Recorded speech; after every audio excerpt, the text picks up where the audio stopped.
Nah, pernahkah kalian mendengar kisah seorang nabi yang diwafatkan ratusan tahun lamanya dan kemudian Allah membangkitkan kembali? Tapi yang lebih mengejutkan lagi, setelah dibangkitkan, nabi ini malah disembah seperti Tuhan. Apa yang sebenarnya terjadi?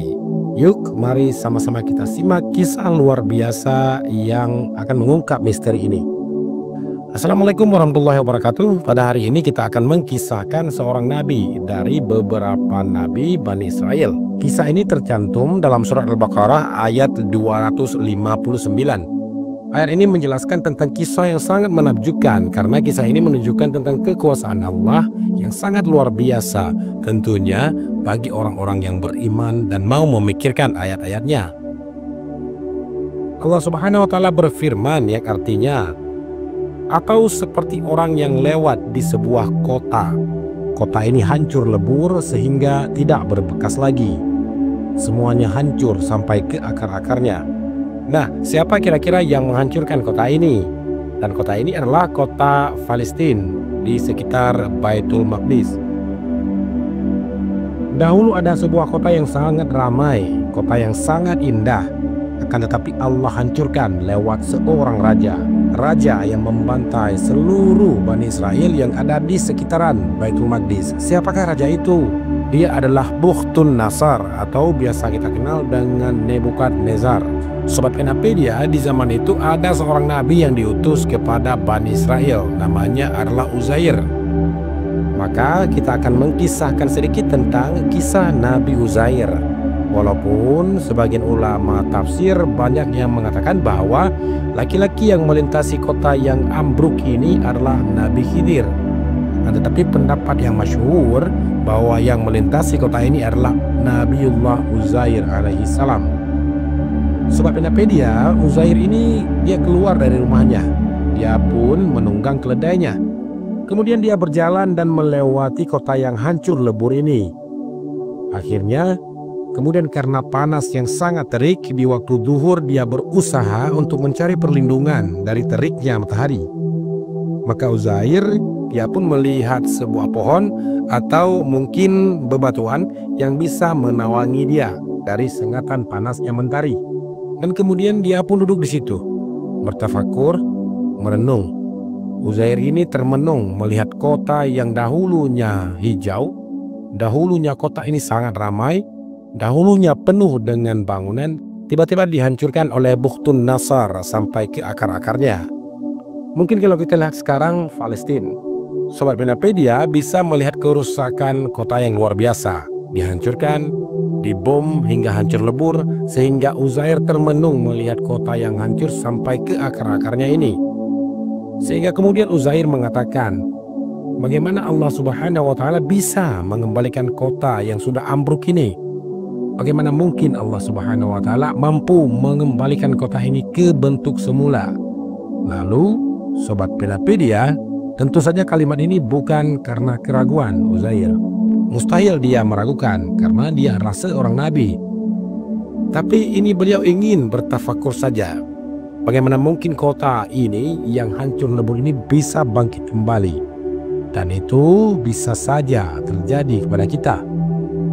Seperti kalian melihat hancurnya Palestina sekarang, mungkin kalian akan berpikir kapan kota ini akan kembali seperti semula.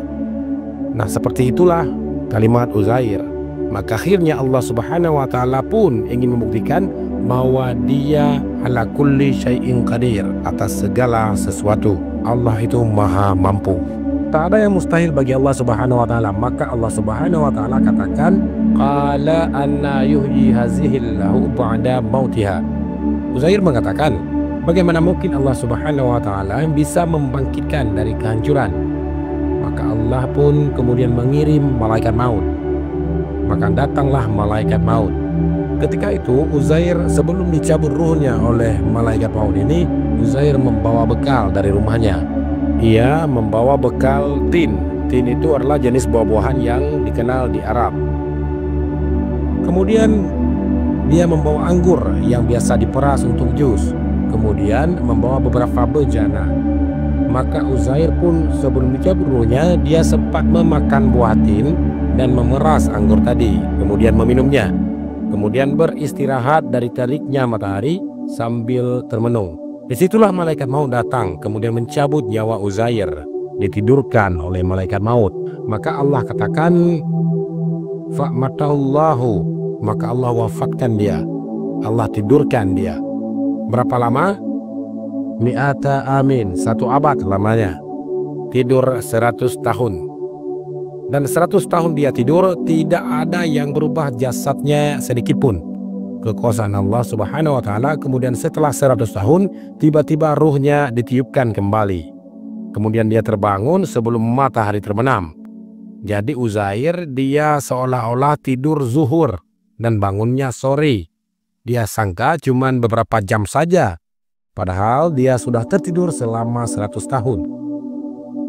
Maka malaikat yang menjelma menjadi manusia mendatangi Uzair, kemudian bertanya dia kepada Uzair, sudah berapa lama kamu tidur di sini? Maka Uzair menjawab, labislu yauman au ba'du yaum. Aku mungkin tidur sehari atau mungkin setengah hari. Padahal sudah tidur 100 tahun. Keajaiban Allah. Kemudian malaikat pun mengatakan, tidak, kau sudah tidur selama 100 tahun wahai Uzair. Uzair pun bingung, mana mungkin katanya. Karena apa? Karena Allah Subhanahu wa Ta'ala membangunkan dia sebelum matahari terbenam. Uzair berpikir dia hanya tidur beberapa jam saja. Maka malaikat itu mengatakan, itulah yang membuat Uzair seolah-olah tidak tidur lama. Kalau 100 tahun harusnya minimalnya sudah tidak ada lagi makanan itu. Nah, Uzair baru paham bahwa dia sudah tertidur selama 100 tahun pada kalimat setelahnya. Malaikat ini mengatakan lagi, lihat di mana keledaimu sekarang. Keledaimu sudah tidak ada lagi. Uzair tidak melihat keledainya kemana. Padahal keledai itu dia tambatkan di dekat peristirahatan dirinya. Tiba-tiba Allah Subhanahu wa Ta'ala meniupkan ruh, meniupkan angin. Kemudian angin itu mengumpulkan tulang-tulang keledai yang sudah hancur lebur itu. Kemudian merangkai satu persatu tulangnya. Datang tulang kaki, kemudian tulang perut, tulang iga, buntut, kepala terbentuk tulang dulu, dan tulang itu berbentuk seekor keledai. Maka Allah mengatakan, lihatlah kepada tulang-tulang keledai itu, bagaimana kami merangkainya. Sobat Penapedia, di hadapan Uzair, keledai itu tulang-tulangnya berdatangan, terangkai sendiri. Kemudian tiba-tiba dagingnya bermunculan. Kemudian daging-daging itu melekat di tulang-tulang yang tadi. Kemudian jadilah kembali seekor keledai milik Uzair.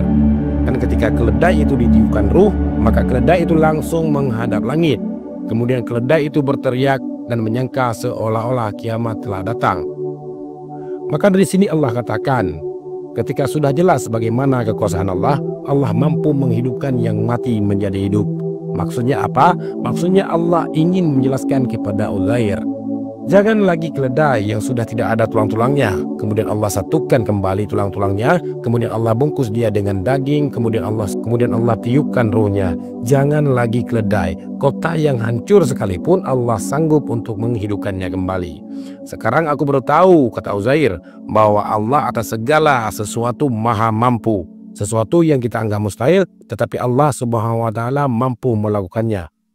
Akhirnya, Sobat Penapedia, Uzair pun pulang. Dia ingin melihat rumahnya. Diambillah keledainya, kemudian dia naik keledai. Lihat orang-orang yang sudah berubah semuanya, sudah ganti generasi. Kondisinya sudah berbeda, kotanya sudah hidup kembali, penuh dengan pepohonan yang rindang, hijau, pertanian, dan begitu seterusnya. Tetapi Uzair masih mengetahui alamat rumahnya. Berangkatlah dia ke rumah, kemudian sesampainya di rumah, dia melihat ada nenek-nenek buta yang sedang menyapu rumahnya. Kemudian Uzair bertanya kepada orang tua ini. Uzair mengatakan, di mana rumahnya Uzair? Kemudian wanita tua itu mengatakan, kenapa kau bertanya tentang rumahnya Uzair? Bukankah Uzair sudah tidak ada lagi? Dia sudah hilang 100 tahun. Entah kemana dia perginya. Jadi orang-orang menyangka Uzair sudah mati. Kenapa kau tanya rumah Uzair? Ini adalah rumahnya Uzair. Maka Uzair mengatakan, sayalah Uzair. Maka nenek itu heran. Tak mungkin ini Uzair. Uzair sudah tidak ada. Uzair sudah hilang selama 100 tahun. Apa kamu ngaku-ngaku Uzair? Tidak, saya benar-benar Uzair. Maka wanita itu mengatakan tidak. Uzair adalah rajulun, laki-laki yang sangat soleh. dan kami kenal kesolehannya. Rupanya nenek ini adalah pembantunya, budaknya Uzair. Jadi ketika Uzair keluar dari rumahnya, usianya ketika itu 40 tahun, sementara pembantunya itu 20 tahun. Sehingga ketika Uzair datang lagi, usianya sudah 120 tahun. Dan Uzair usianya sudah 140 tahun, sudah tua. Allah berikan usia yang panjang kepada budaknya ini. Akhirnya nenek itu mengatakan, setahu saya Uzair itu orang yang soleh. Dia adalah nabi. Dia sanggup menyembuhkan penyakit buta. Kalau engkau benar Uzair, berdoalah kepada Allah Azza wa Jalla, sembuhkan kedua mataku. Maka Uzair pun berdoa kepada Allah Subhanahu wa Ta'ala. Akhirnya dengan izin Allah, Allah menyembuhkan kedua mata nenek itu. Ketika sembuh dan ia melihat Uzair, baru dia ingat, anta Uzair, kamu Uzair, betul, kamu adalah Uzair. Karena Uzair lebih muda daripada nenek tadi, karena wajah Uzair belum berubah, tetap seperti waktu dia meninggalkan rumahnya. Cuman usianya saja yang sudah bertambah 100 tahun. Akhirnya wanita itu pun mengajak Uzair kepada kaumnya dan mengatakan Uzair sudah datang. Uzair telah datang. Mendengar Uzair hidup lagi, maka orang-orang Yahudi dan Bani Israel mereka berdatangan kepada Uzair. Karena ketika itu yang paham atau yang menyimpan kitab Taurat peninggalan Nabi Musa adalah Uzair. Jadi ketika itu hancur lebur kota itu. Maka kitab Taurat itu hilang entah kemana. Sehingga akhirnya orang-orang Bani Israel meminta kepada Uzair agar mengajarkan kepada mereka kitab Taurat. Akhirnya Uzair pun mencari kitab Taurat yang pernah disimpannya. Tetapi Allah takdirkan hilang kitab itu. Ada yang mengatakan kitab sudah rusak. Akhirnya mereka meminta agar Uzair membacakan kepada mereka Taurat dari hafalannya. Akhirnya Allah Subhanahu wa Ta'ala mentakdirkan Uzair ini diberikan hafalan yang luar biasa. Dia mampu menghafalkan kitab Taurat dari awal sampai akhir. Dia membacakan kitab Taurat, padahal kitab itu sudah tidak ada lagi. Dari sinilah orang-orang Yahudi tersesat. Kenapa? Mereka menganggap Uzair itu anak Allah. Karena mereka menganggap bahwa Uzair itu berbeda dengan Musa. Nabi Musa sendiri yang Taurat turun kepadanya, beliau kalau menyampaikan Taurat masih membawa catatannya. Tetapi Uzair tidak membawa catatan sedikit pun. Betul-betul dia bacakan Taurat itu dari hafalannya. Seolah-olah orang Yahudi menyangka bahwa Uzair itu anak Allah. Karena apa? Mampu berbicara dengan kitab Taurat. Tersesatlah orang-orang Yahudi dalam masalah ini. Dan mereka mengatakan Uzair anak Allah. Nauzubillah. Sebagaimana tersesat orang-orang yang mengatakan bahwa Isa ibnullah atau anak Allah. Akhirnya suatu Napedia, Uzair pun berdakwah kepada Bani Israel. Kemudian mengembalikan Bani Israel kepada ajaran Musa alaihissalam. Inilah kisah tentang Nabi dan Nabi-Nabi dari Bani Israel, Uzair. Allah tidurkan selama 100 tahun, kemudian Allah bangkitkan kembali. Wallahul muwafiq ila aqwamit thariq. Assalamualaikum warahmatullahi wabarakatuh.